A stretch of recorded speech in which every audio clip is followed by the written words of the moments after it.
Okay, cool. All right. So, hey, everybody. We've got this amazing person who I'm pointing to, who's that side of me, um, but probably not on your screen. It's Sheryl Barto, and I've known Sheryl Barto for quite a while now. And Sheryl is not only does she run one of the most prominent, successful horseboy and movement method programs, but she's also an autism mum, so she knows of what she speaks. And this immersion in classical dressage that she's been doing with an old mentor of mine called Manuel Trigo, who's very, very good. You should ride with him if you can in the USA. He's extremely good. The fact that she can leave her place, and which I've seen her bootstrap up from her own house, basically, you know, and the fact that she can leave her place, disappear. In fact, I think the word is skive the fuck off to Manuel's place for how many months? 3. Jesus. And have her place running back in Carbondale, which is near Aspen, have a team running it, afford the money to do it, etc., is rather miraculous, because I've seen Sheryl come up from certainly not being able to do that, and she's not coming with a silver spoon in her mouth, and this hasn't happened because she's got some private income or anything like that. So there's a lot to learn from Sheryl. How did Sheryl get from nothing to this point in about, how many years have you been doing Smiling Goat now? 8. We 8 years. celebrate 8 years in June. Right. That's so hard to believe. And I've seen her go through the same evolution that most of us go through, of insecurity and trying to build the thing, and making all these lots of false starts, and how am I going to get the money, and how do I find the team, and you think someone's going to work out and be good, and then they turn out to be terrible, and then they're good for a while and then they go nuts, or then they're fantastic but then they bugger off to New Zealand to become a Jane Bike fangirl or whatever. And now you're at this point, Sheryl. Smiling Goat is the name of her ranch. People always think that Cheryl's coming from a lot of money because the place is right near Aspen in Colorado, which is a playground of the rich.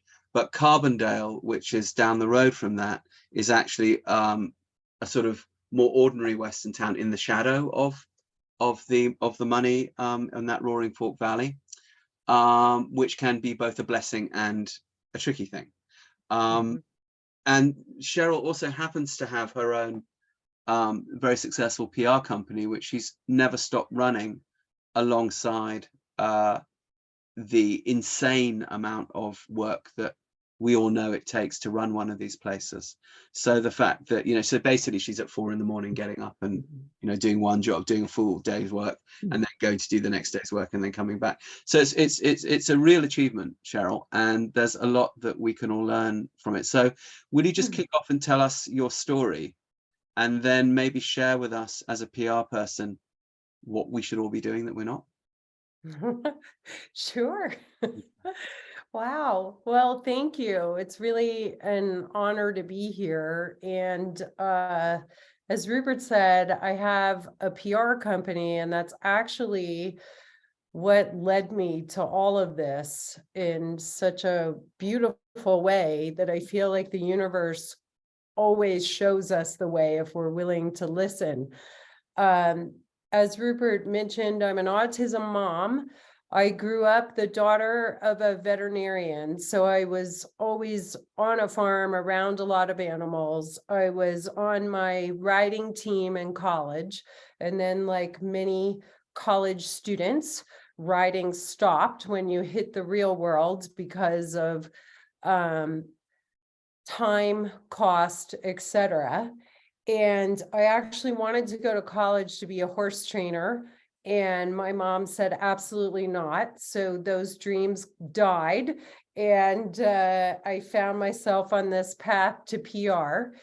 And in 2012, I was doing the pro bono PR for a local autism group because of my son having autism. Well, this local group wanted to do a big gala event in Aspen, and they wanted to bring in celebrity autism parents. So guess who showed up? None other than Rupert Isaacson. And my son was, 18 then. I had never heard of Rupert. I had never heard of the horse boy. Nor had I, actually, at that point. And I was thinking, how could I not know about you? Being a horse obsessed person, I just missed it all. But I think it was running a business, being a single mom of a special needs kid, I missed it all. So I met Rupert, saw he and Ileana do a demo at a local barn with horses that they had literally just met like moments before. I was reduced to tears and thought, oh my gosh, this is my life's calling.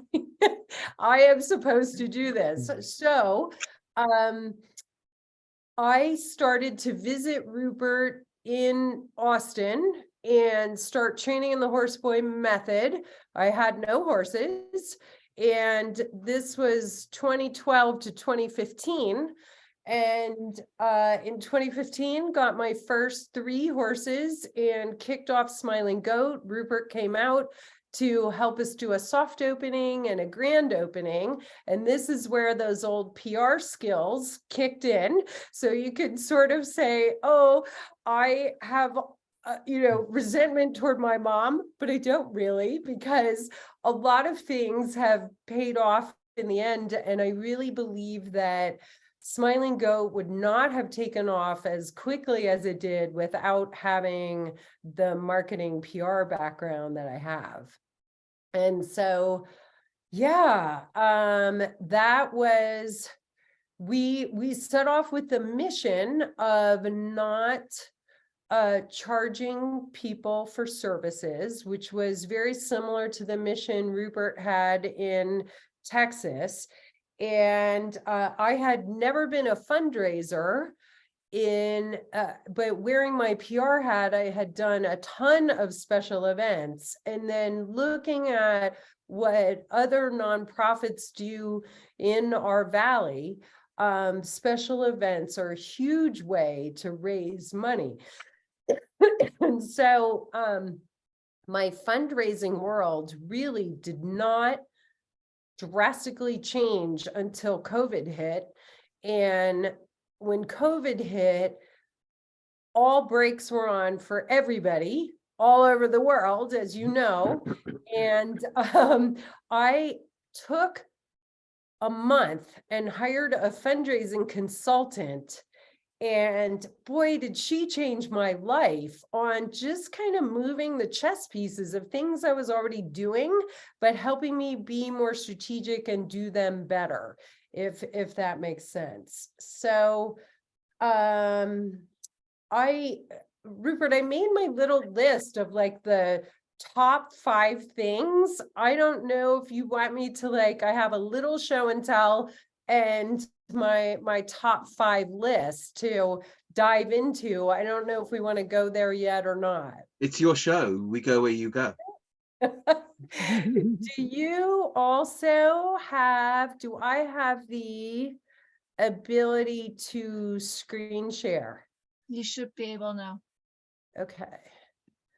Hang on, because I was going to try to call up our website as well to walk you through a couple things. Hold on.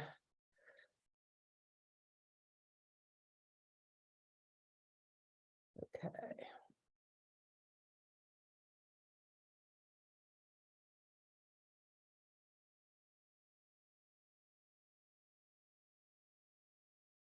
All right. Does everybody see that? Yes. Yeah. Awesome. Okay. So, my number 1 tip to start with is creating what we call the elevator speech.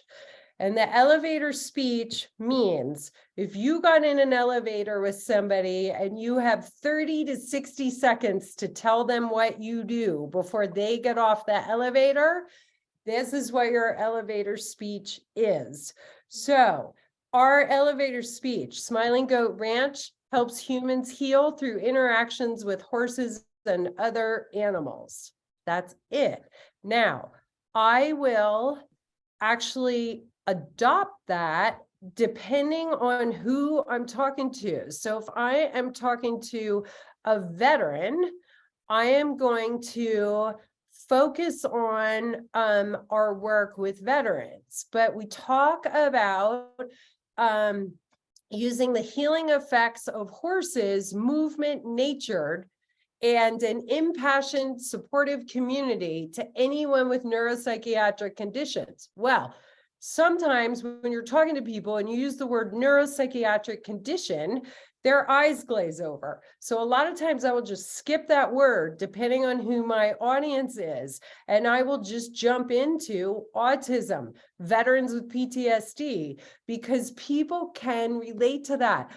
I don't think I've met one person in my whole networking that is not affected by either autism, PTSD, anxiety, or depression. So I try to tailor it to that audience. Okay, now I'm going to go to events for a second here. And I want to, before we jump into events, my top tip number 2 is after you have that elevator speech is network. And so it's so challenging to network when you are running a ranch, you have animals to take care of, humans to manage, fences to fix, corrals to muck. You have to get off the ranch. And that's where having a team is so critical. And Rupert talked about my humble beginnings. I did not have any employees, and today I have one full-time employee, and she is a certified recreation therapist who also happens to have horse skills. That was done by design. I also have an incredible volunteer network. So that's why I use the words impassioned community in my elevator speech, because the people who love us really love us, and they will give anything to help us, whether it's property cleanup, helping with special events, volunteering for sessions. We have a very robust volunteer program. The top tip on networking is getting off your property, getting off the ranch, going out to meet people, going to special events, going to coffees. Anything that your community is offering is getting out there, carrying a business card with you and talking to people. Then, so I already had a built-in network when I started just from doing the PR.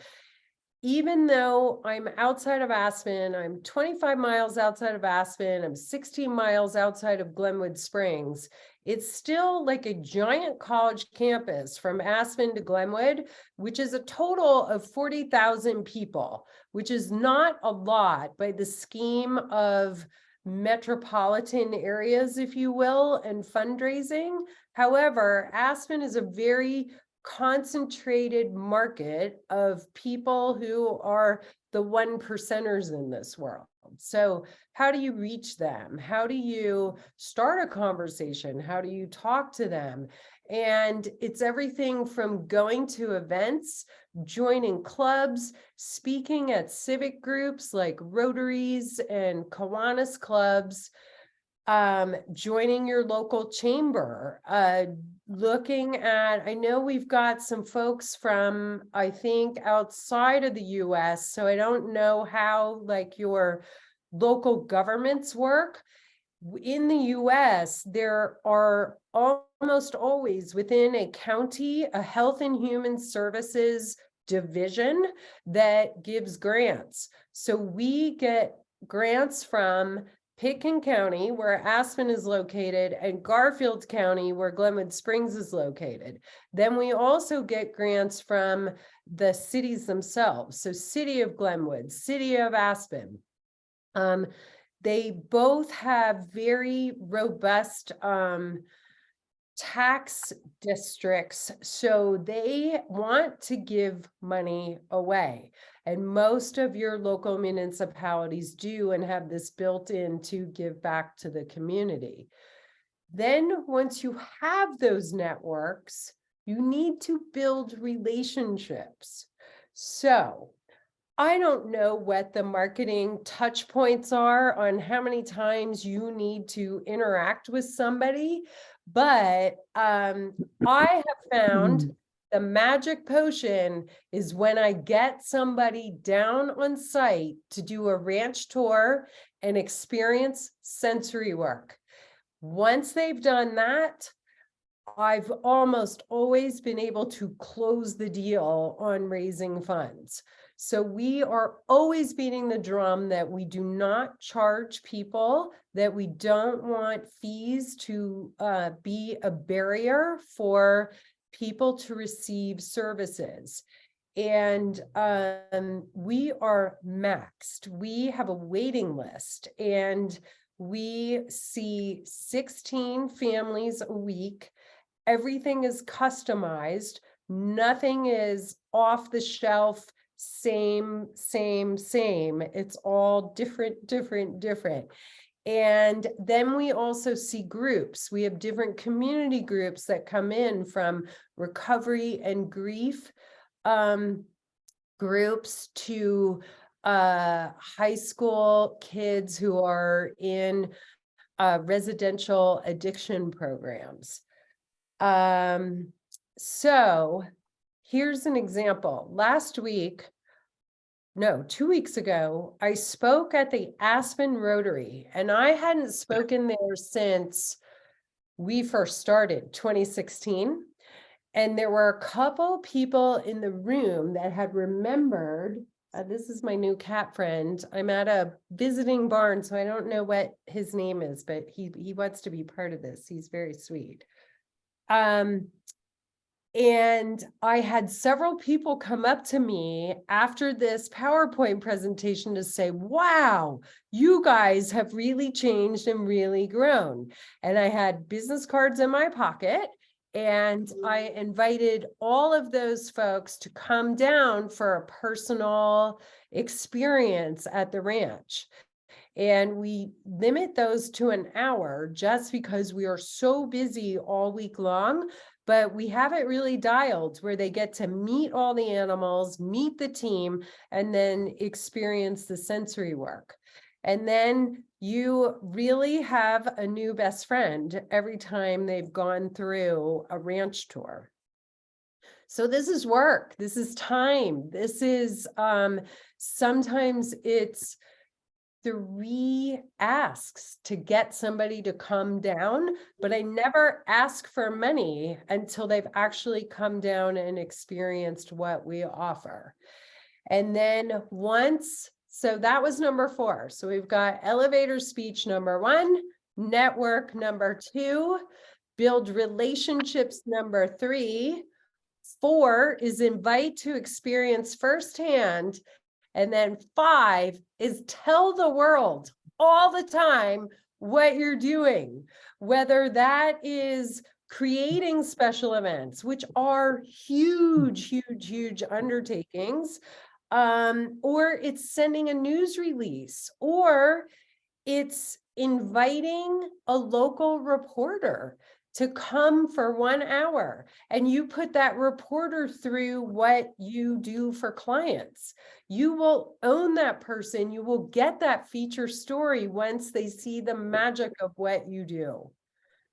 And also, I am happy to, if you're ever faced with an opportunity or want to brainstorm, I am here for you. So don't hesitate to reach out if you have more questions. Okay. Let me go. Anybody have questions now? I should stop. I'm talking. I do, but I want to wait until that natural pause because I want you to keep Okay. rolling. Yeah. Okay. All right.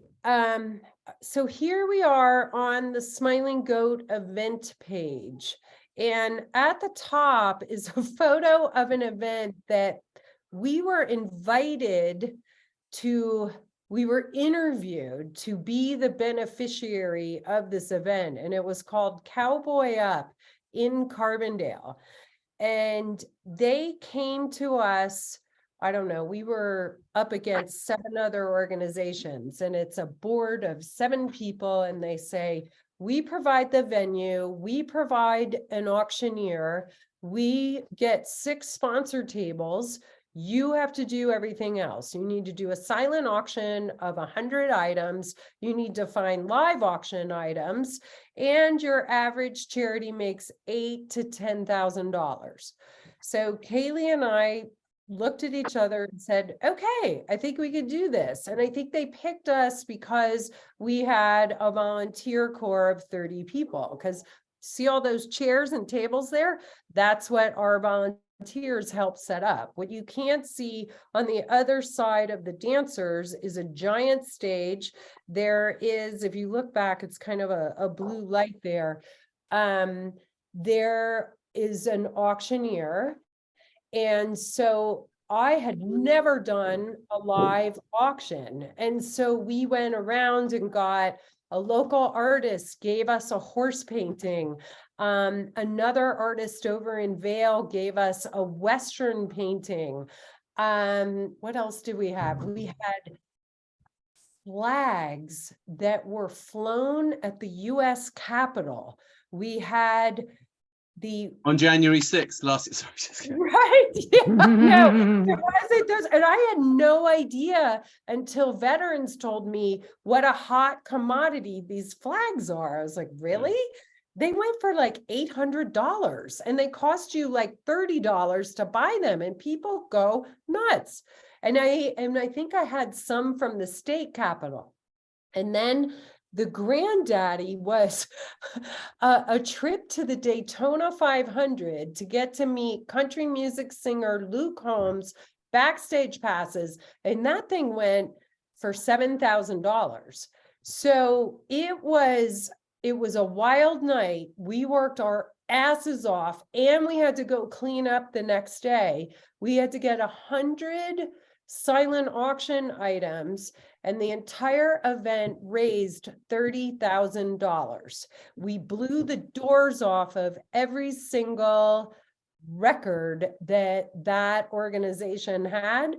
And it kind of put us on the map with many different networks that didn't know me. So some of those sponsor tables I now have gone back to and asked for sponsorship subsequent years later, and they I think about half of them say yes. So it's a bit about having tough skin, but also really keeping track and having a solid database of every person you ever meet, getting their name, their email address, and their phone number if you can. And it is a huge pain in the butt, but like I literally will take like an 11 by 17 notebook if nobody remembered to type up the sign-in sheet, and I set it down and I'll take it handwritten. And then after every event, whether it's 10 names or 50 names, they go into my database.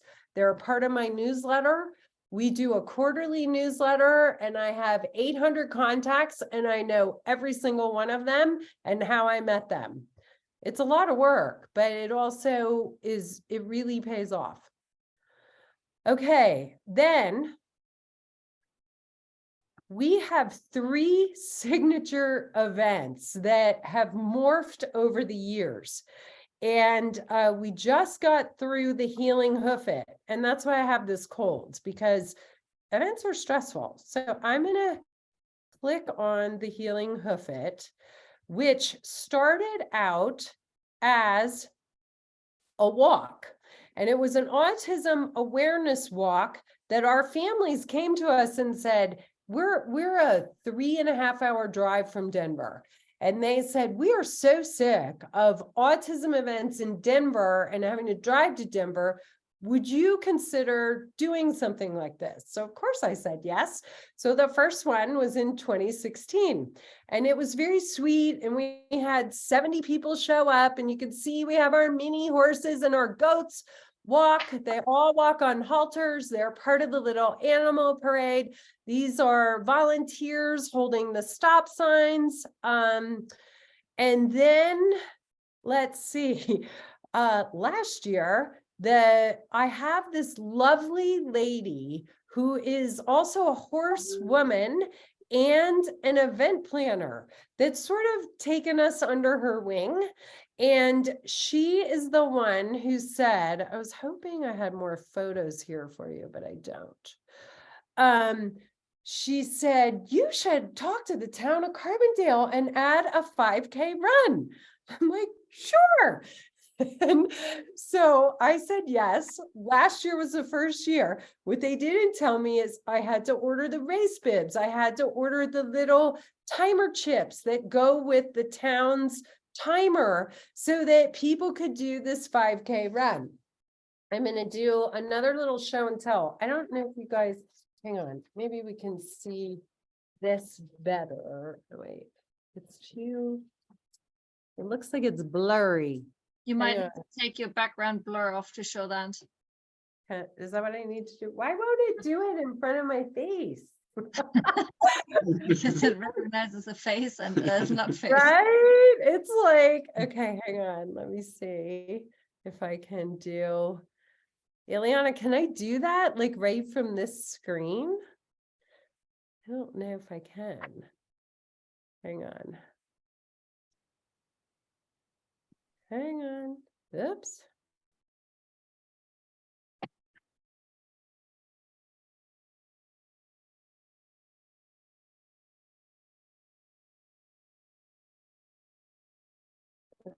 Okay. I think it's under my video. Blur my background. Okay. Now it's off. Okay. Now can we see this? Yes. Okay. So this is a poster we created to go with the Healing Hoof It. And as you can see, I'm going to go up. All that is down here are our sponsors, so they get recognition. These posters get hung up in 20 places up and down our valley, and they're high traffic places like coffee shops, restaurants, running store. And all of the sponsors get their logo put on here, and then they also are put on our website. And then over here is who we call our wellness partners. So we work with groups like MindSpring Health, Asyndigo, the Arc of the Central Rockies, Aspen Strong. So all of these folks were invited to come to the event and have an information booth at the end of the race. And so all of the town of Carbondale turns out for First Friday of Carbondale. They shut down the entire main street. We had the runners go first, then the walkers, and then we did an animal parade. And the animal parade was the horses, the goats, the dogs. One of our bunnies rode in a backpack with one of our autism kids. We had the police chief helping control traffic. One of our autism kiddos was in heaven getting to wear a little vest and hold a stop sign and control traffic. So we kind of involved our entire community as part of this event. That running goat was created by one of our certified recreation therapists. She thought she could create it, and she did. And the graphic designer put it into the event, and now it's a signature. We make t-shirts, we sell the t-shirts at the event. People love it. Okay. And then Hay Bale Ball is actually our only event that we do up in Aspen. So we actually take half the animals and bring them all up to Aspen, because Aspenites won't drive 25 miles to Carbondale. So we take Smiling Goat to them. And as you can see, our minis are very popular. We have everybody dresses up in their fancy cowboy wear, and it's basically a cocktail party with animals. We hire the local rancher who lets us ride veterans on his property. He has a mechanical bull. And the Aspen people love it because there's no other event where you have a cocktail party with the animals. It's super fun. We hired a singer. I also had my cousins. Rupert, you'll appreciate, I don't know if I have a photo of Adam here. Adam, yeah. Adam came in and sang. This couple here in this photo, they have been regular donors that I actually, Rupert, met at the Aspen Brain Lab. Okay. And Eileen came up, and that was back 2016, 17, something like that. She came up and introduced herself. She lives in Denver. She has been to the ranch once, brought her grandchildren, and she writes a check every year. Let's see, there's Dakota. I wanted to show you, this is at the Aspen Historical Society, which is also a partner with us. We bring animals to their hoedown in June.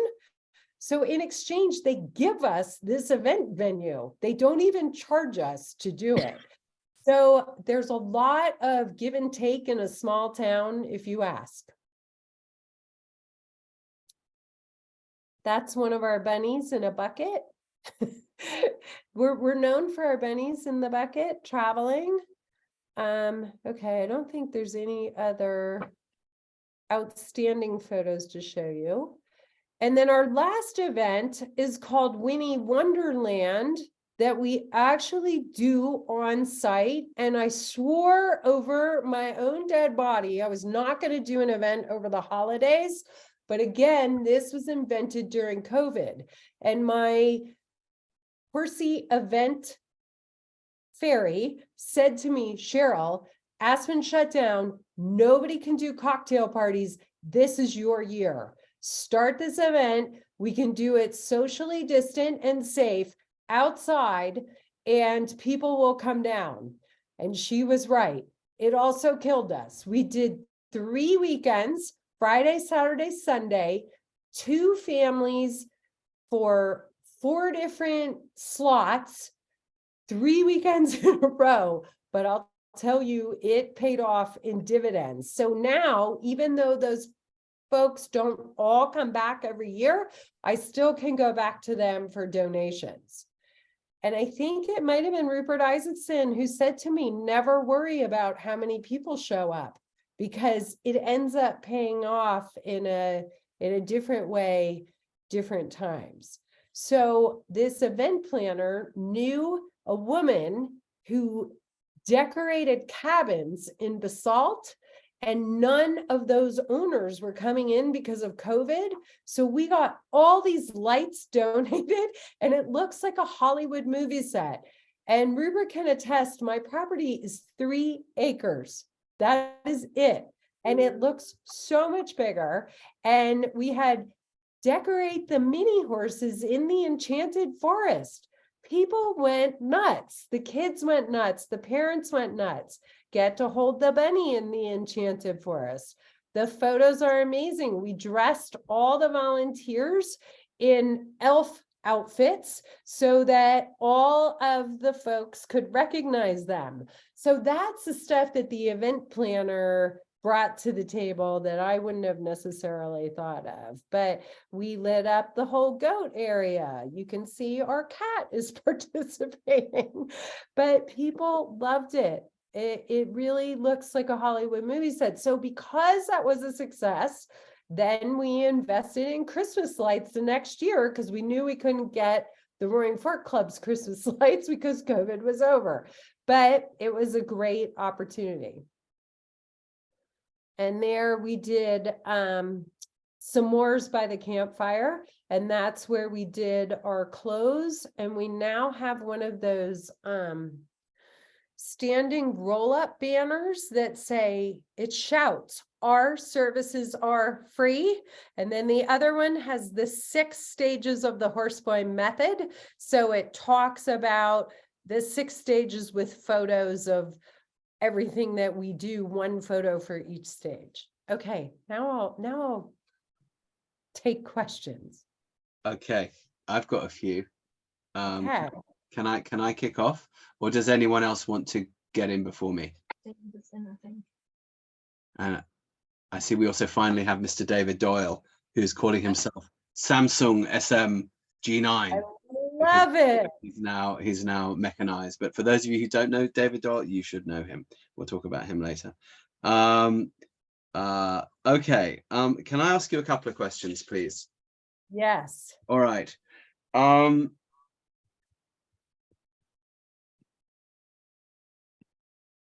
It looks like I've written, did Sheryl roll the joint herself? I couldn't have written that.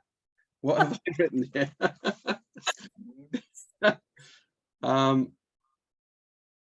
Yes, the grants. The grants that you got from the local city and county, did you write those grants? Yes, I did. And, that's also So talk us through the learning curve that you went the through. learning curve of grants. Yeah. Yes.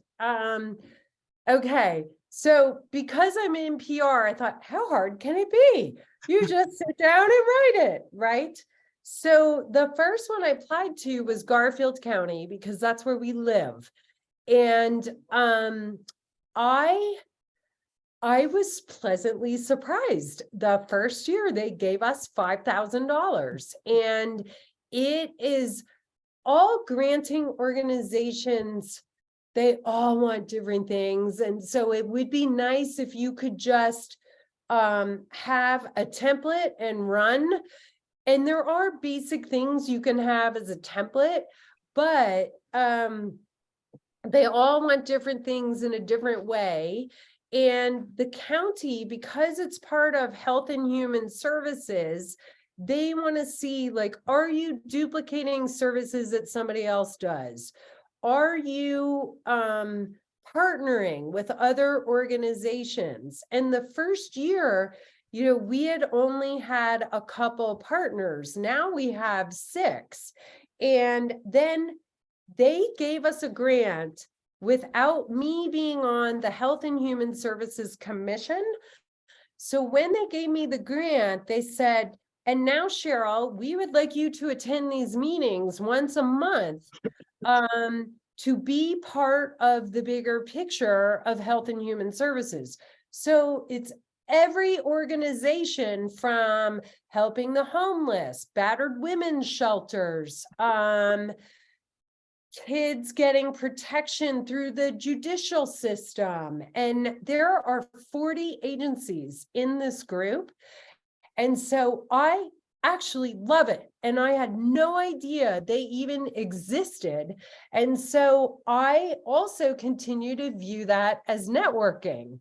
And so the county has you come in and do a presentation. So this year, I said to Kaylee, my one employee, I said, okay, I've been doing this for 7 years.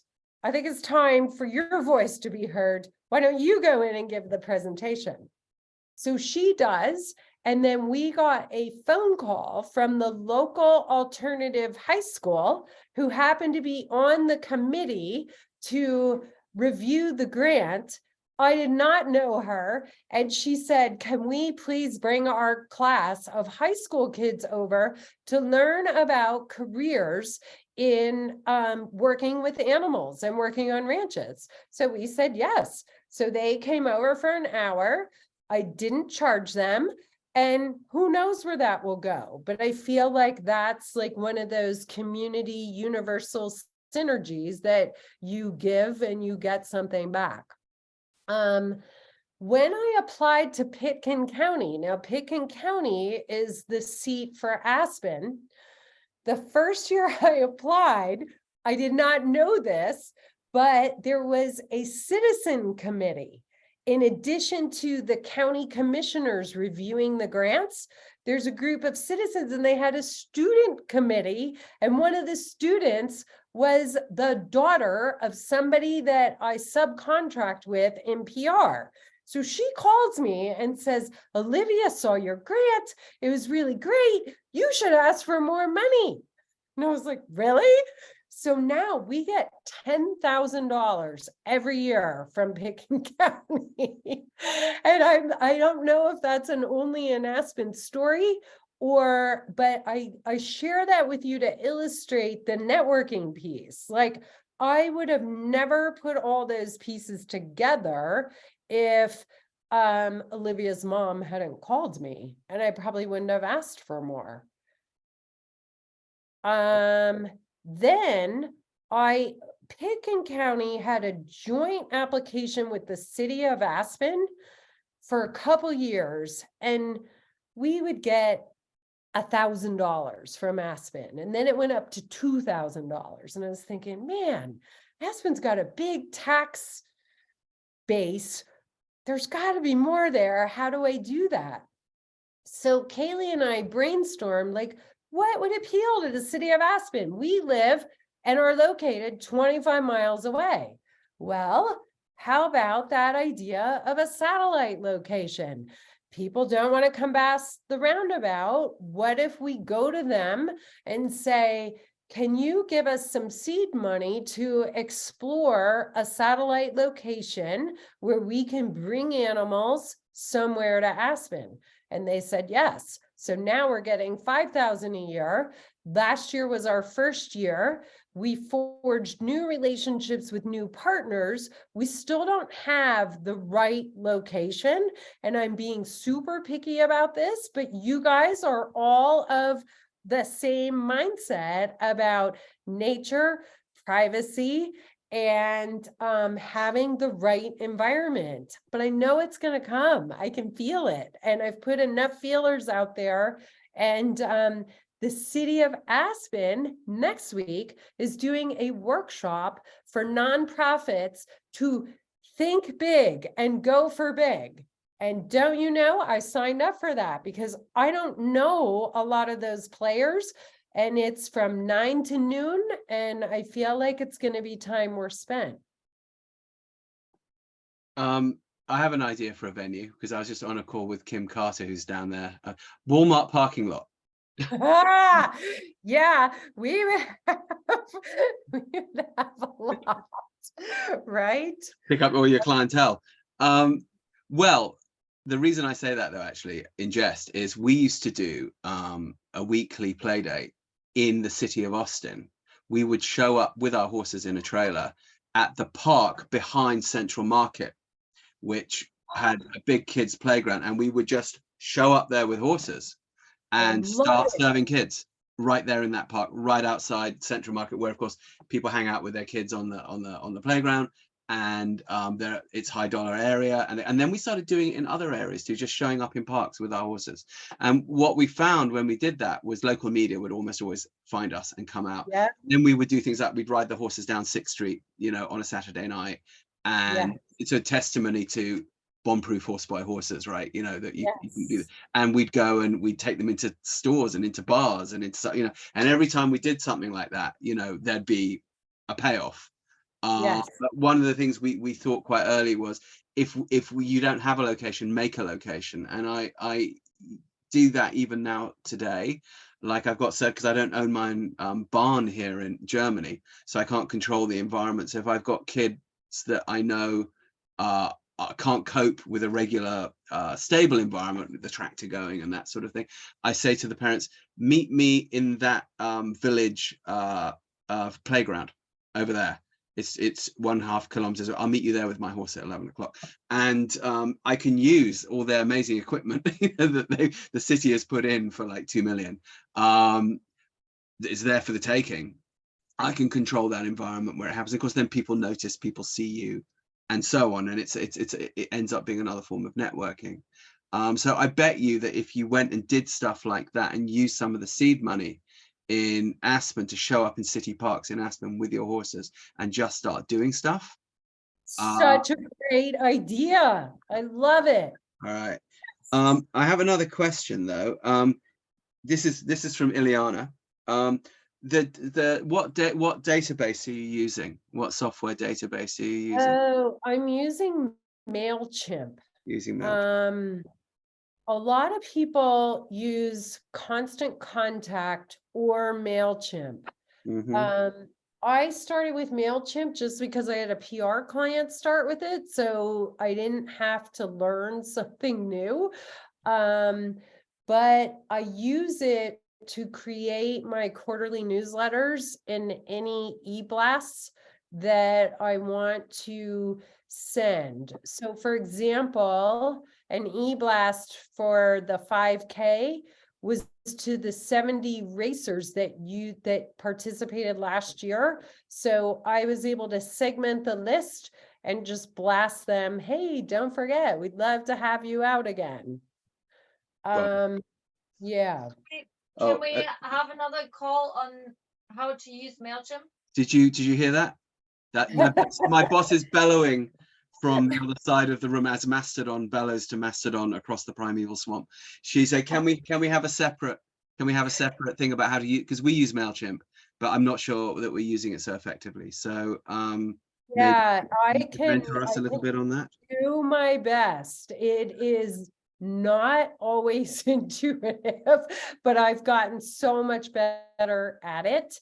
And I did pay a graphic designer years ago to do one template, and then I just go back in and change it, and it was so worth the money spent to do the template, because I can tell when something's been done by a professional and when something's been done by an amateur.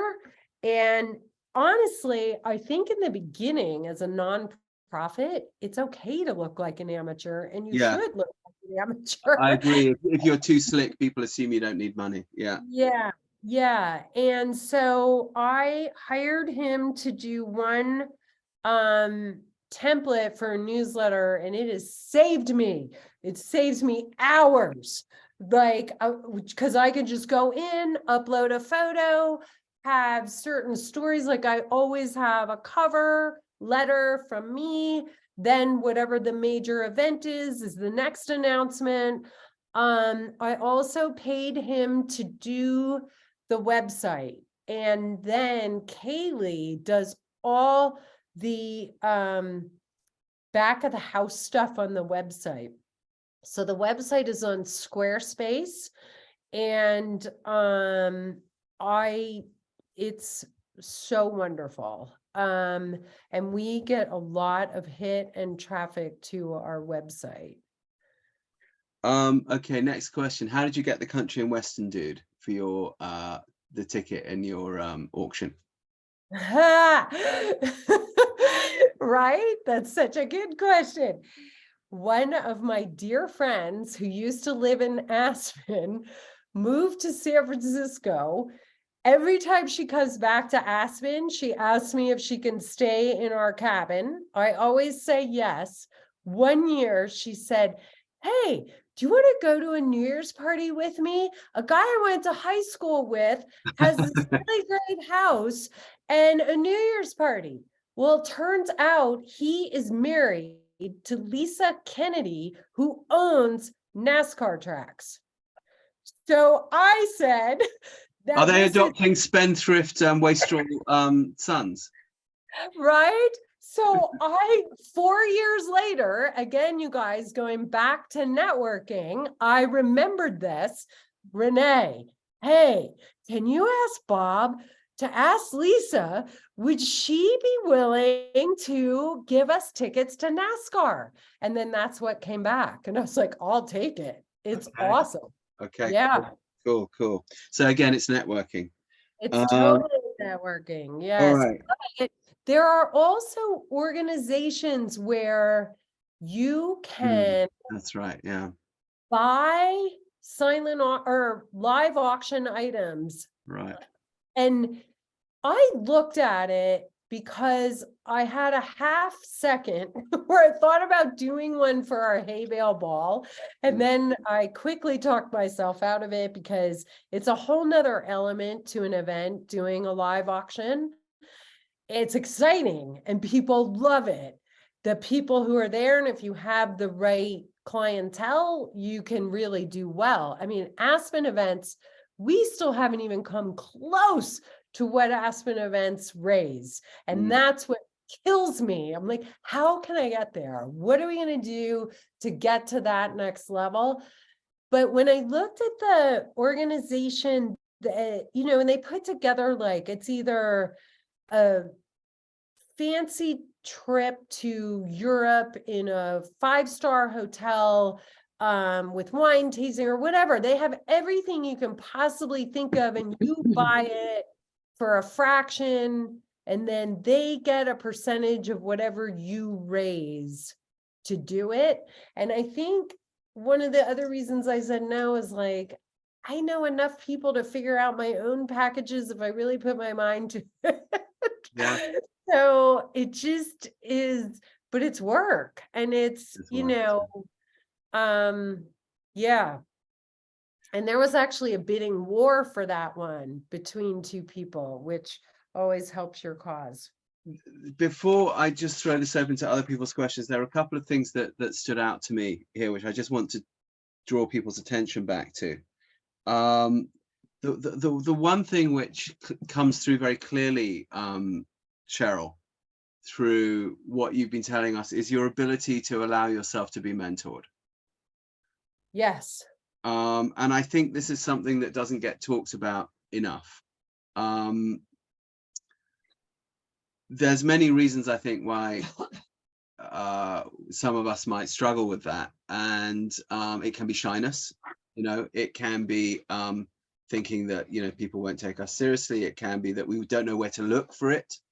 And one of the things which I notice about what you're saying is that what you'll do is you'll identify if there's a gap in your knowledge about something, and then you will go out very proactively to find out who is the person or who are the people who can educate me about this, rather than saying, well, I don't know about that, so I can't do it. And that's it sounds so simple, but you and I both know that this is often what stands in the way, I think, of a lot of people's success and failure is not asking for help. So mentorship, and I would encourage anyone on here we should all be reaching out to each other for it. I mean, that's obviously part of what the Horseboy Tribe is, but Sheryl's got some rather specific knowledge which we should all be tapping into. The other thing that stands out to me, apart from the fact that you roll your joints yourself, according to my notes, is when you are inviting these people for the ranch tours, we all know that is easier said than done. Finding the time, setting aside the time when you're running a busy ranch is quite tough. Yes. And it can even cause resentment. I found, that you're going around, there's your team, they're slaving away, and you're, swanning about with the fancy donor person and blah, blah, blah, and blah, blah, blah. But it has to be done. How do you find the time? Because you're also helping look after the livestock and stuff like that. You're not just standing in the distance.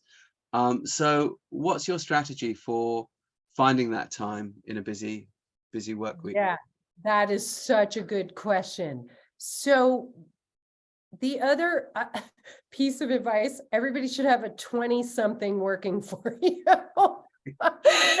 Kaylee is 25 and she's like, Sheryl, we could do this all automated and have signups.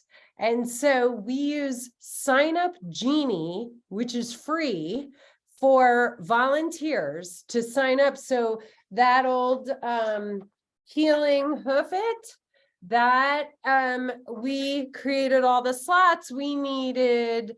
Sign Up Genie. Sign Up Genie is a software. Sign Up Genie, it's online and it's free and it's awesome. And then we have through our, it comes through Google. So we have a Google Calendar and we do pay a fee for that, but you guys, it's nominal. I want to say it's like $10 a month.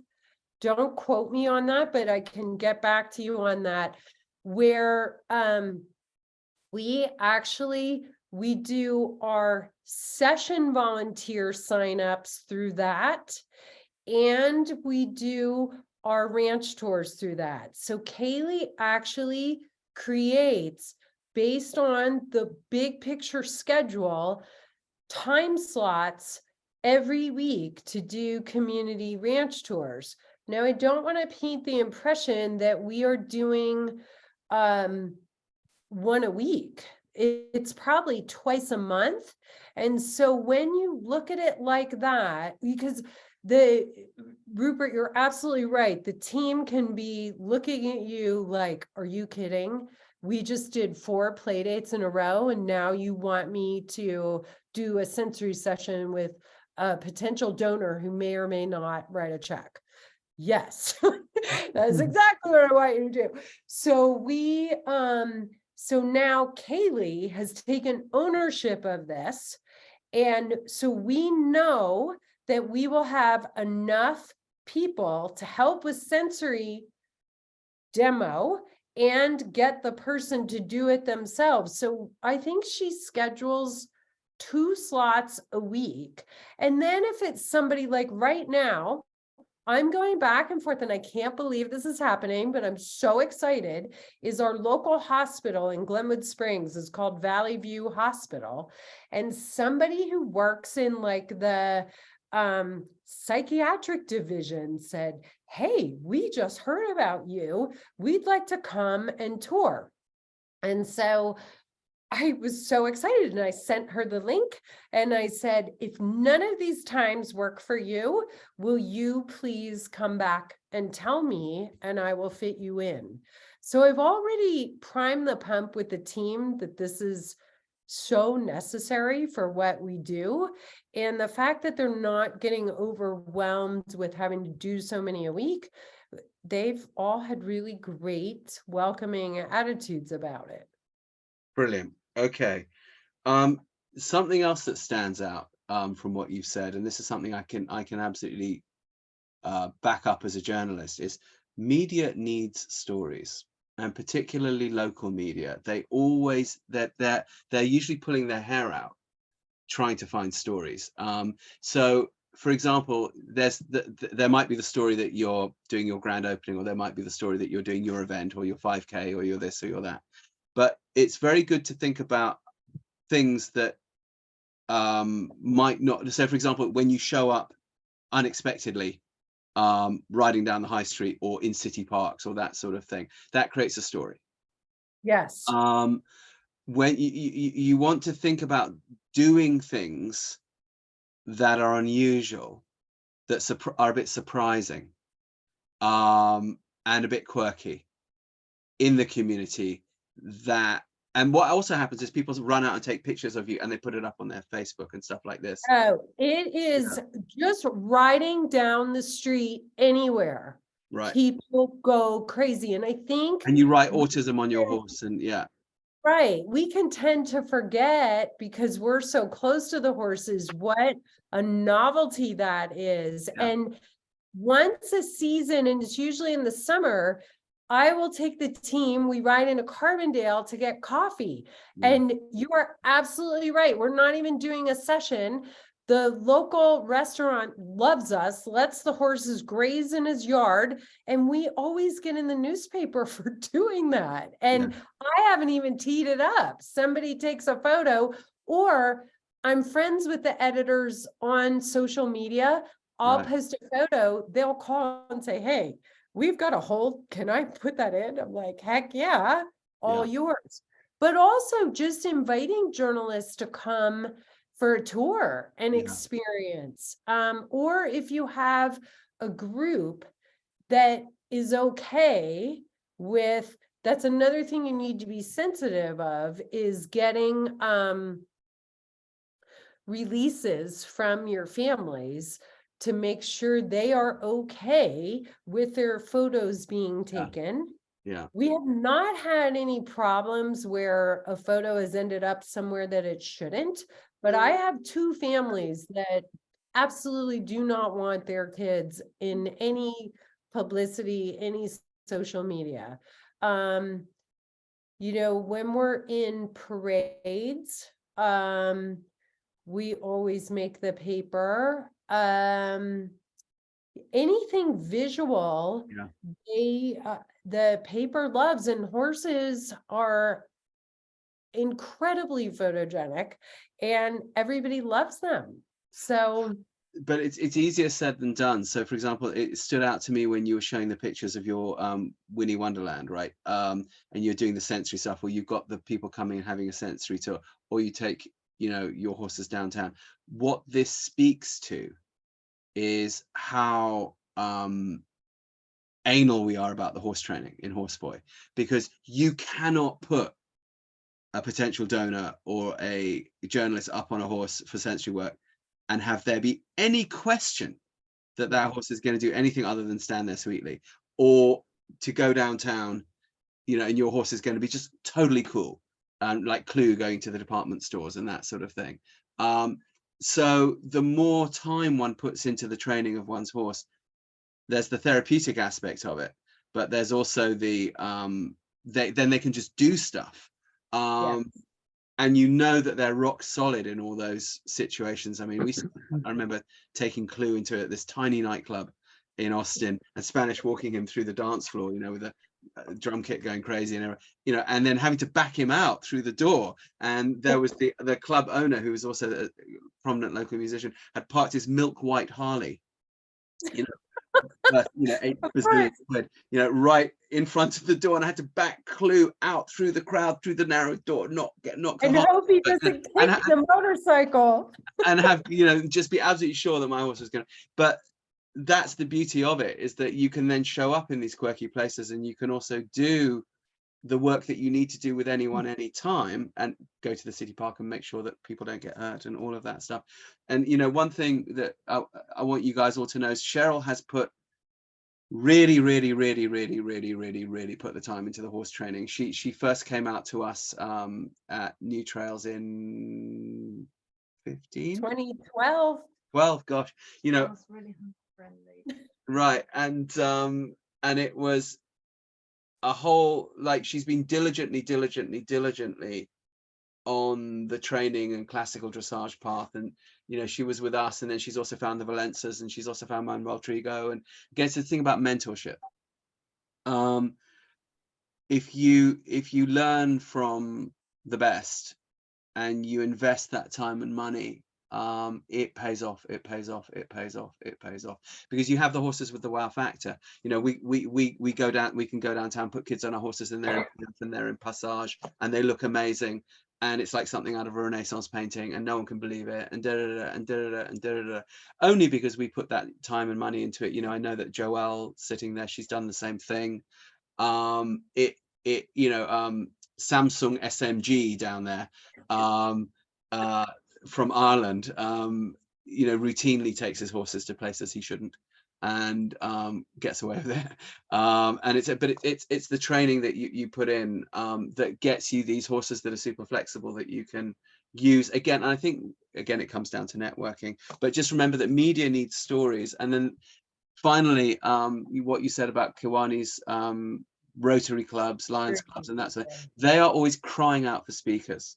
They are, because they have weekly meetings and they have to have a speaker. yes. And they usually get people who are very boring. So anytime I've ever gone in and done one, they was, oh my God, that was the most interesting thing we've ever seen. And you think, wow, you know, who've you had?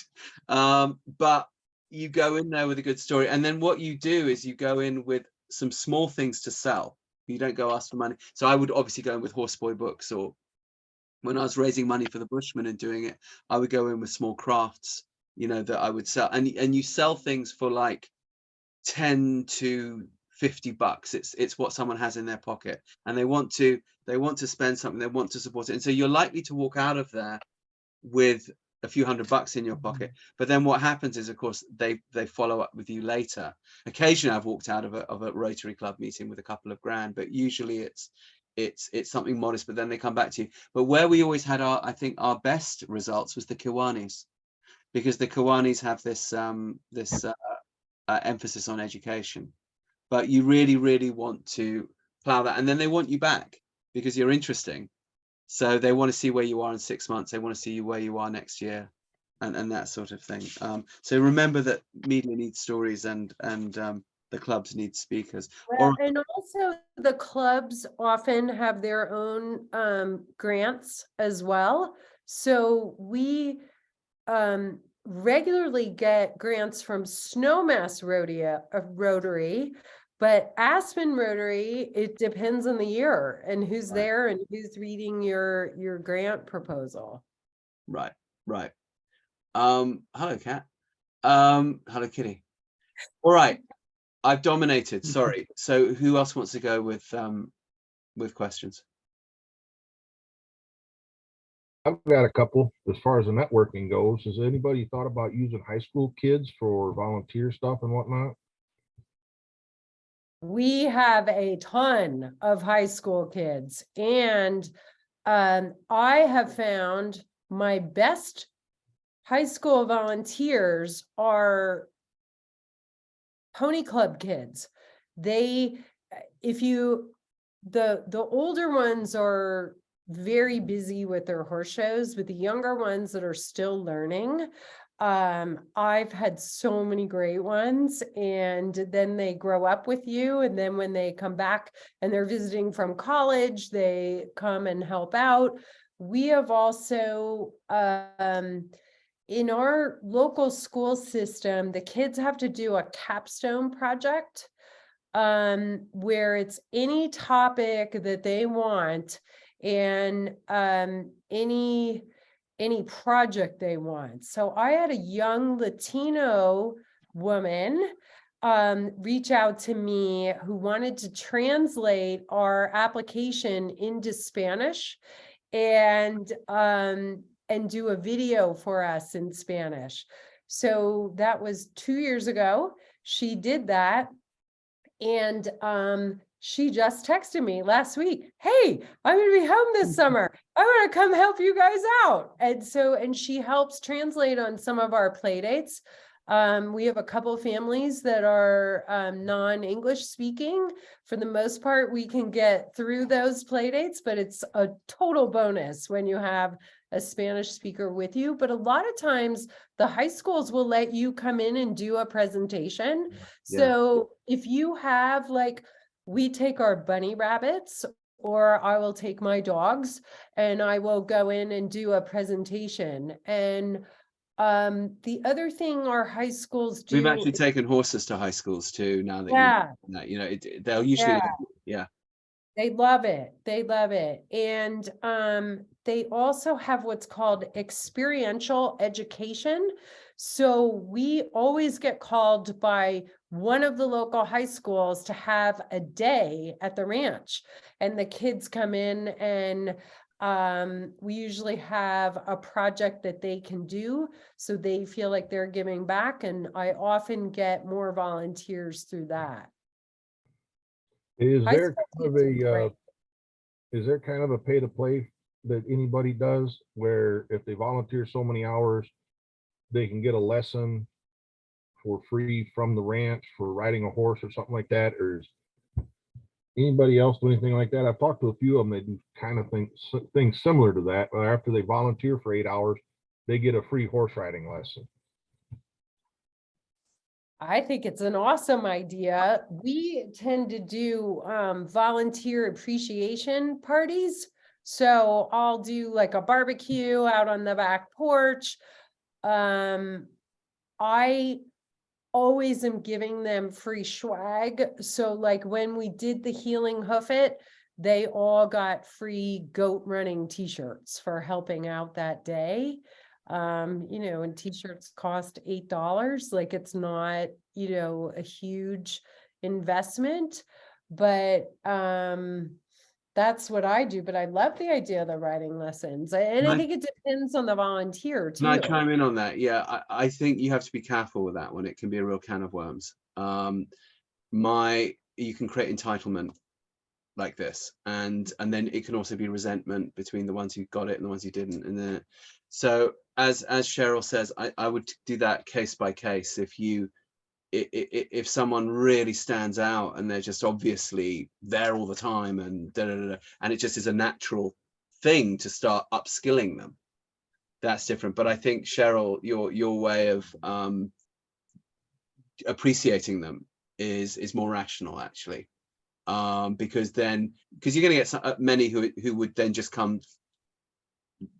go through the motions so that they could sit on your horse, and then that's time you're taking away from serving clients, and that's also extra hours that your horse has to do, which is very different to if someone shows up who's clearly solid gold and you're like, okay, I need to upskill you now, so let's go to the horse.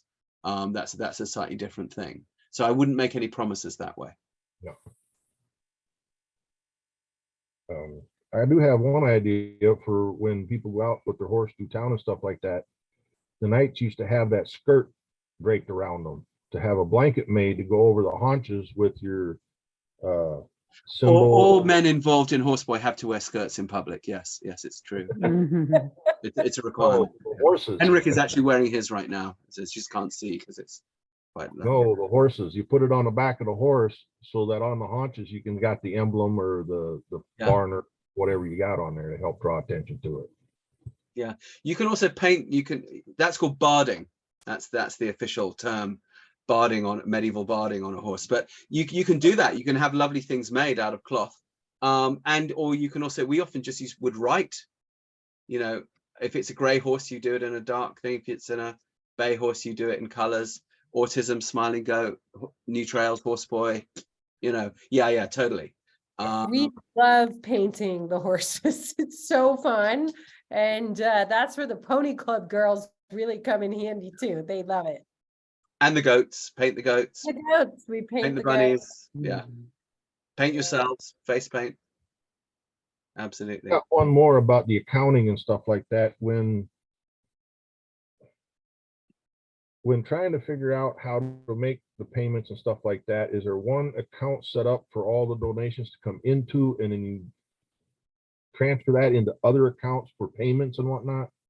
So donations come in from the Rotary Club, that goes into the account. Well, then you need to transfer that for the veterinarian, or for horse care, or for rent, or something like that. Is there a special way anybody's got that set up? The CPA, I think, isn't it? Right, the topic I hate the most. I always say that's why I have a journalism degree, but you kind of have to deal with it. We use QuickBooks Online, and we just have one account, but Okay. we're a 501c3, and so and we do our, what's it called, the 990 every year back to the government, so they see where everything goes. Yeah, it's my least favorite topic. Bottom line is you've got to spend money on a good CPA. Yeah. And the bigger plan you on get, the doing more that. complex it will get. Yeah. I plan on doing that, but to have a simple way to keep track of some of them things, because so much goes to the bills, and instead of having the account out there that the billing gets done off of, just for the protection that it doesn't get hacked or whatever, it doesn't have as much visibility, so that the main account is there, and then you got a sub account for the billing and stuff like that to transfer it across, just so that when the billing goes out, it doesn't have the main account's number on it, so it doesn't get seen where it's coming from, to protect it. Joelle just put on the thing, did you see it saying just find a good CPA to help set you up with an account on QuickBooks, which will help you to sort that stuff into the relevant pots. And then my boss in the corner just said, if you've got that sort of a problem, it's a good problem to have, because if you've got that much money coming in and from multiple sources, obviously, you know, this is a problem that you want to have. But I think it really comes down to CPAs, and they will advise you better than any of us can. And it also it can differ a bit state to state. So you want to, you know. Robin also just texted in. This is for you, Sheryl. Do you tap into federal grants? Well, we have attempted, and I'm laughing because I just hit send last week on one to the VA. They are so time consuming, and we have not been successful on a federal grant. We just started applying to state foundations and have had some success. And then through one of my ranch education days with another nonprofit called the Aspen Valley Land Trust, they are our neighbors, and they said, we just want to come in and see what you guys do. We did our whole dog and pony show for them. The executive director called me a month later and says, just as like a personal volunteer in my community, I want to help you. Are you part of Colorado Gives? And I said, oh my gosh, no, but boy, would I love to. So she helped me do the whole thing. Otherwise, I would have never done all the paperwork, and she would give me assignments like once a month. Here, it's not that bad. Break this down, submit this form. And we did really well on, it's a statewide giving day in December before Christmas. So it put us at a whole new level. But the reason I bring that up is that statewide, and it's a result of networking and saying yes to a group coming and doing a tour. It paid off in ways that I could have never dreamed. The VA is, my understanding is super political, that you have to try multiple times. So I don't know if magic year 4 is coming through, but if it does, you guys will be the first to know. But I went to them with, we've tried so many different ideas, and I've heard in the past that, oh, it's so easy to get a grant from the VA. In our experience, it has not. We've been rejected every time. Last year, no, 2 years ago, I thought this is the year we're going to get it, because I had senator endorsements from 2 senators. I had the VA hospital from Grand Junction write a letter. I had like all the elements. And I think what it came down to was more about what we were going to do rather than what we had already done. So this year we really spent a lot of time on, here are the veterans that we served. This is how many. This is what we would do. And it's the satellite location idea, but going the other way from Aspen and going toward Rifle, Colorado. And so I approached a group that I actually met years ago at a Temple Grandin event in Rifle.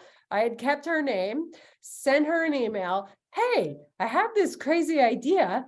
What do you think about us bringing horses to your place to serve veterans? She wrote me right back, yes, I remember you. I love the idea, but I don't want to be billed as a 100% partner in this yet. I want to, you can put my name in the grant. I will write a letter. And so we put all that together. I got the senators to endorse us again. So now it's up to the grant gods. We'll see what happens. But no, I have not been successful on the federal front, mostly because I find the process so arduous that it's like, is it worth the time? Like, and again, this is personal experience. I don't know if there's magic bullets that other people have, and maybe there's other folks on the call. Joelle, I don't know if you've gotten federal dollars. Can you unmute, Joelle? Yeah, we did a little bit. There was a federal grant program that you can still do, I think, through 2024. There are 7 fiscal quarters that if you can show that you maintained the same number of employees, they will actually return the federal taxes, employer taxes that you paid on that. So we got about a $40,000 return of taxes. Nice. So was it arduous? It was. Was it horrible and boring? And yeah, it was. But you know, $40,000 later, it's a couple of late nights and and a strong pot of tea, and a little bit of teeth gnashing. But again, I think, Dennis, for you as a new organization, that's a little bit different. But there were COVID grants too, so this employee retention tax credit. So ETRC, if you're in the US, you want to make a note of that and just Google it and do an ERTC for, and that's only if you had employees, but there are some other grant programs too. And I think to your point, Sheryl, about it being arduous, sometimes for me, what gets me through is it's almost like a challenge, and David, you can speak to this better. I learned so much just watching you in Ireland just go through the machinations of the government forms. It's almost like a mountain that you can climb, and it feels like there's a lot of obfuscation that's thrown your way, but I'm really, really stubborn. And so you make some time where it's not pulling you away from the program, and you just get angry enough to do it. Which I would say that's where I was last week when I did the VA grant. I was like, oh my God, I'm going to get this done if it kills me. We'll see what happens. I do think it's good practice. Dennis, there's someone local to you by American standards who you might want to go down and talk to for some mentorship, and that's Joy O'Neill at Red Barn in Birmingham, Alabama. She has a great program, but she's more or less in your hood and very, very open to mentoring. So you might want to talk to her. So, we're talking quite a lot about the American system here, but now we've got someone on from New Zealand. We've got obviously people from Ireland. I'm sitting here in Germany. Nikki is in the UK.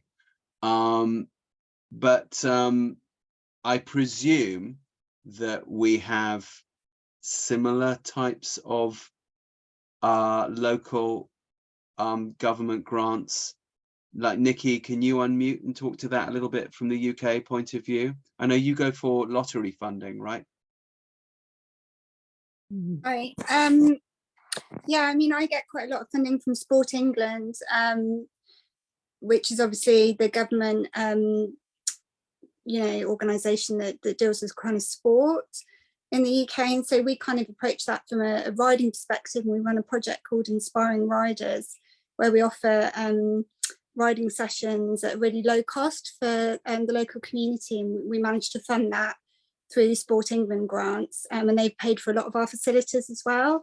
So the our outdoor riding arena was funded completely through Sport England.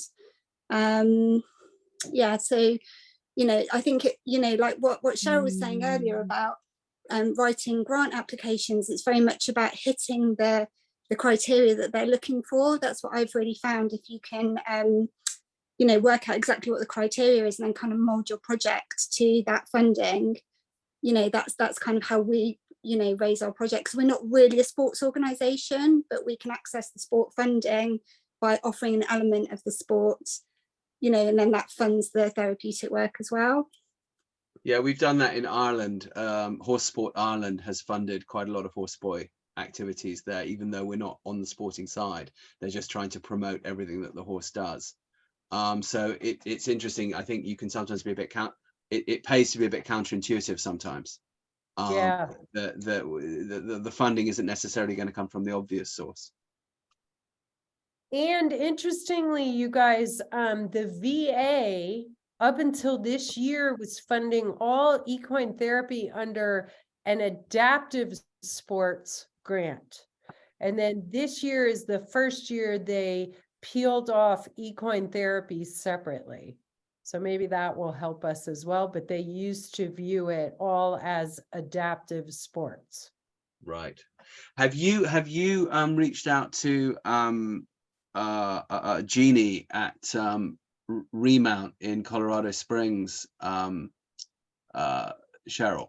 I have not talked to her in a long time. Because you know, she was actually just over.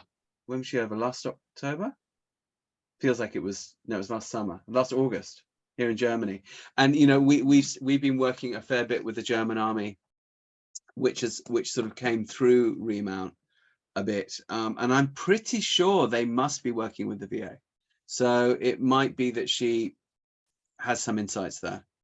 That's a great idea. Might just be worth reaching out to say hi. You know, and as you know, Tribe Day is coming up, so I'm hoping that, you know, the Colorado crew, as many will show up, and then we can all have a chance to talk to each other about this stuff, you know. Yeah. Oh, and now David, sorry, Samsung SMG, Samsung SMG ask very salient question. Actually, no, he's sharing he's sharing an insight, which is that he said that he gets, this just came up, quite a lot of interns from local colleges, students doing psychology degrees, that sort of thing. That's quite a good, rich source to tap into. And I know that Nicole in Bath in England, who runs Move the Mind, she has medical students coming out from Bristol University, which is like an Ivy League university. It's a top 5 university in the UK, from their medical school, now on an elective every year, and they pay her. The students actually, she gets paid 500 quid per student to come out and help her, and they're doing it for their mental health elective. Of course, what it ends up being is horsey girls that are doing medical degrees, right? You know, who want to come and ride her nice ponies, which is fantastic. But of course, they then all fall in love with her. Then they all go off and become doctors. And they end up referring, you know, people. So, and then within those sorts of academic institutions, there can sometimes be money.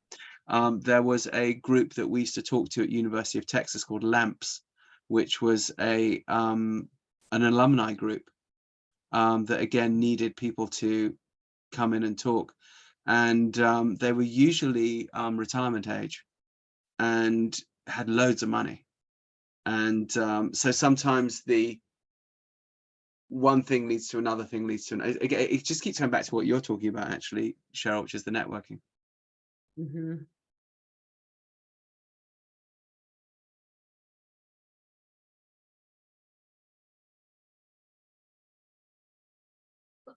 And Connie Urbach has just, who's down there in Tennessee, has just texted in just saying it's great to meet. And I keep forgetting, Connie, that you actually, Connie, yes, yeah, you guys sister. Oh my heaven.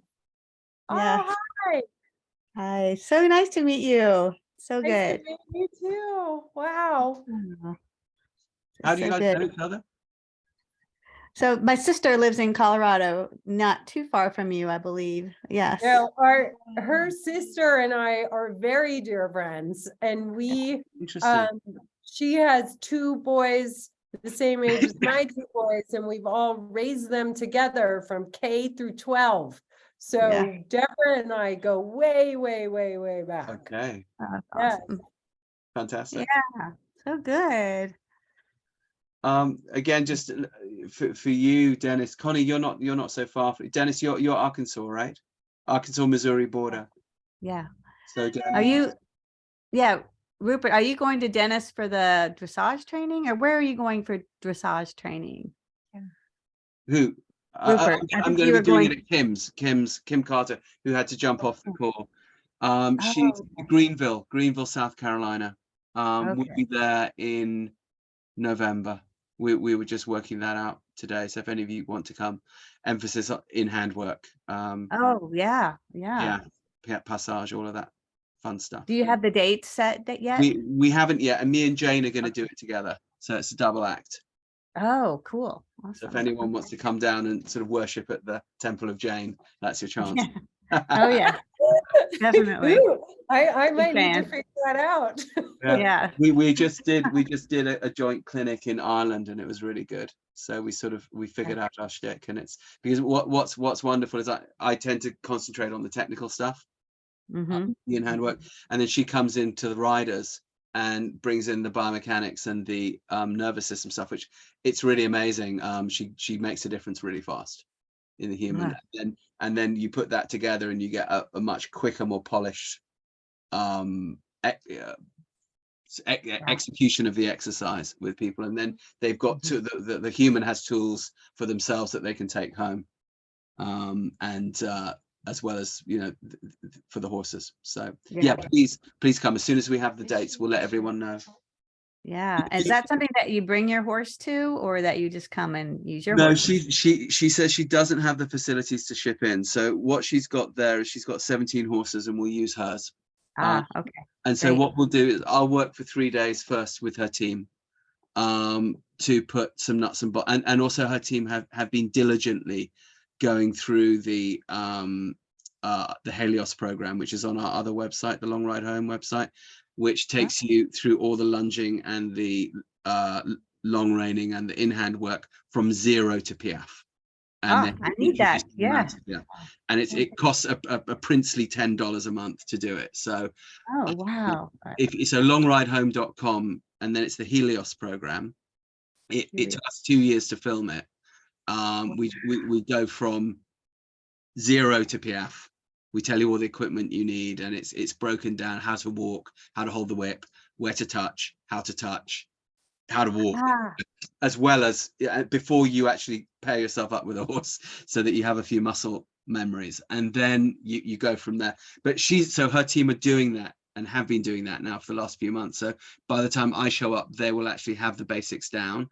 I can then put the next bit in those 2 days, and then that's when you and the rest of the public would come in and you try your hand with those horses. Wow, that is awesome. Yes.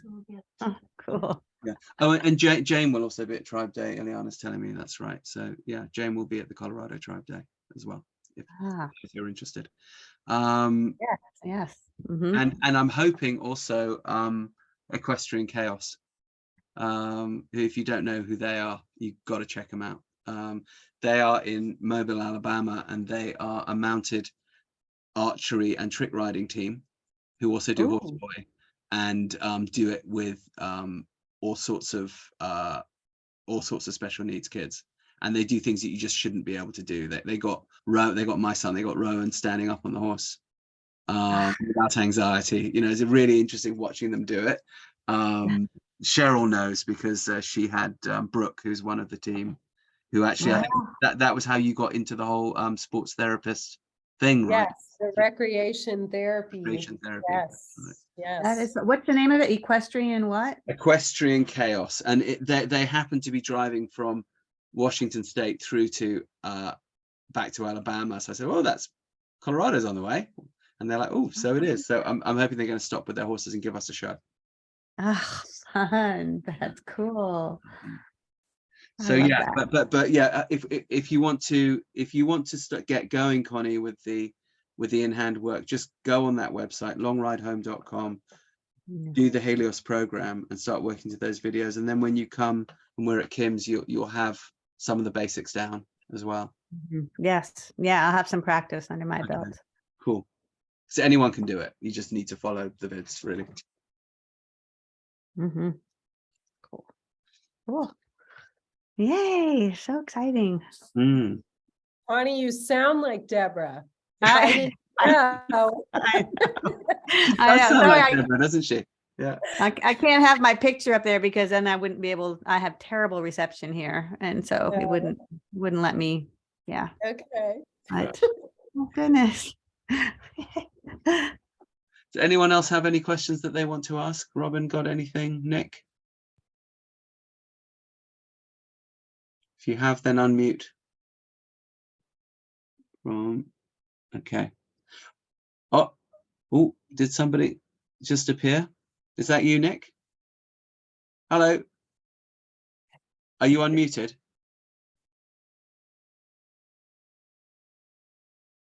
You want to unmute?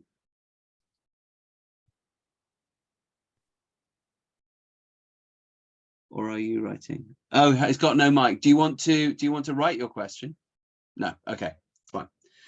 All right. Well, in that case, it seems that we are at the natural closing state. Yeah. Is everyone good with that? Right. Well, in that case, I just want to say thanks so much to you, Sheryl. Yeah.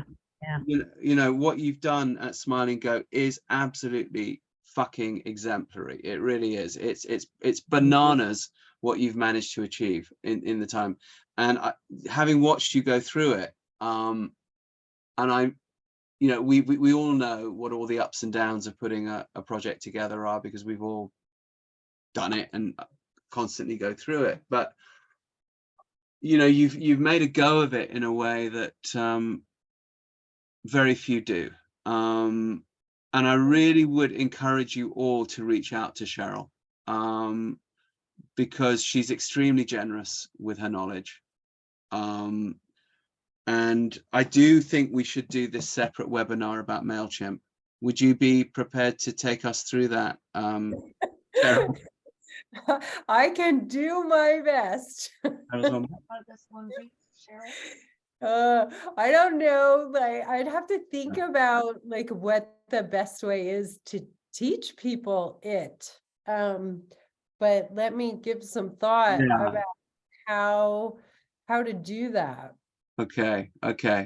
Well, Because mine is like it was such trial and error and pain and suffering and then victory because it looks great. And so at least like you have these, and maybe it's just the way my brain works, and that it's, I don't know, but let me think about that. okay. How I can do that in the best way. But yes, I'm open to it, of course.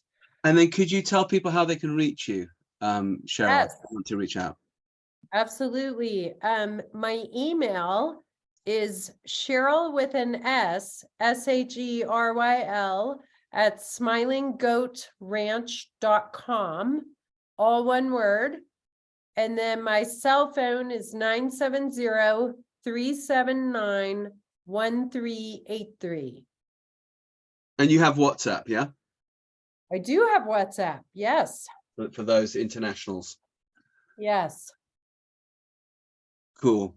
I would encourage you to do it. And there's lots of things, like also do talk to Sheryl about how she's found mentorship with the horse training and all of that as well, because she's produced some of the best horseboy horses that are out there. And you want to tap into that, guys. My best story is the first year of the hay bale ball, when we took all the animals to Aspen, a bear walked down the bike path. Oh my gosh. Oh dear God, I was not prepared for this. And the three of them stood at attention, watched him walk by, and they did not freak out, you guys. It was Wow. remarkable. I could not have prepared for that. Other than the horseboy method works, and it's funny, we have a lot of trails where mountain bikers ride their bikes on the same trails that horses are. And there's like a riff in the horse community, like, we need our own trails. And I'm like, No, we don't. You just need to get your horses used to mountain bikes. It's all good. I don't say it quite like that, but I get my point across. Yeah. But it's a testament to the training method. It's amazing. Well, Mhm. without a doubt, I've seen, you know, and I've come in and done trainings with Cheryl's horses, and you know, it's always a thing when you go in and you're going to work with someone else's horses, you never quite know what's waiting for you. But with Cheryl's, I absolutely do, and it's like, I know I'm going to be rock solid. I'm going to be safe because the horses will just be totally there and more. So, you know, testament to you. Absolutely. Hats off. Thank you. To me, that's my therapy, is doing the horse training. Yeah. And I think my team loves it because I can hand them a horse. They know it's going to do a walk to canter transition, and they'll even take the lead that's asked for. So the team loves it too. Yes. But that's thanks to you, Rupert, and creating the method and sharing it with all of us. Well, just, it's like you, I just reached out for mentorship, you know, and found it. And that's what we're all doing. All right, chaps. So I think we'll reconvene on the next one. We've talked a little bit about Tribe Day, Colorado Tribe Day. Sheryl, I'd like to talk to you also about that. There's something, if you can, there's some things I'd like you to do there if you can. Okay. But What's the date on that again? Do It you is- remember? Last night is 25 August. 20, it's the weekend, the last weekend in August, 25th, is it 26th and 27th or 25th and 26th? 26th and 27th is a Saturday, Sunday. Yeah, it's 26th and 27th. Yeah, Okay. yeah. Okay. I would encourage you guys to try to make it. It's at Deb Michael's place in Greeley, Colorado, which is outside Fort Collins, which is the nicest bit of the Front Range, I think. And because Fort Collins is always great. We could go besiege Temple Grandin's office actually there if we want to. That would be fun. I know where it is. We can drive there. Yeah. But and we'll be camping out. It'll be really nice. So campfires and fun. Mhm. And yeah, then Connie, as you say, we will be coming in November, me and Jane Pike, to do the double act at Kim's. That's a lot of dressage and in hand, but also other fun stuff.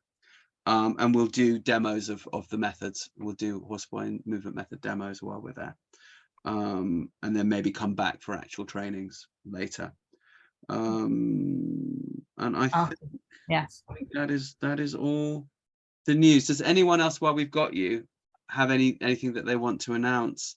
Nikki, have you got anything you want to announce about what's going on with you? Henrik, Samsung SMG, do you have anything we want to announce? Tell us what you're doing in Ireland. If not, I will, because he's too modest. Okay, Samson SMG is being too modest. He's just opened a new horseboy centre in County Cork at a place called Kanturk, which is another Wow. version basically of the incredible Liskinnet farm, which he runs in County Limerick. If you haven't gone and checked out Liskinnet, it's the cutting edge. You got to go see what David's up to. And he's busy getting another one going in Kilcloon in County Kildare, which is just south of Dublin, where we went and did a demo together last month.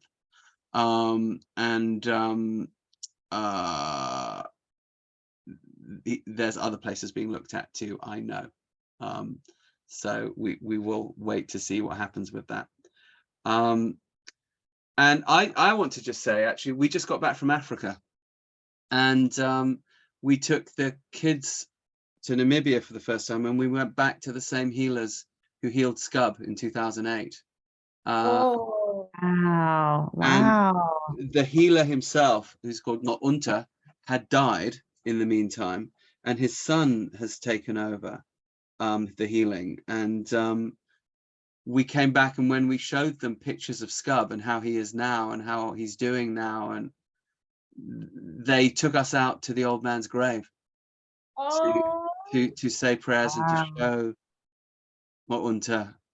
oh, That was one of his last big healings that he did, and it so worked. And then his son healed Scub's little brother and sister, who, just like Scub, fell asleep at the trance fires with the healer's hands on them and slept through the whole thing.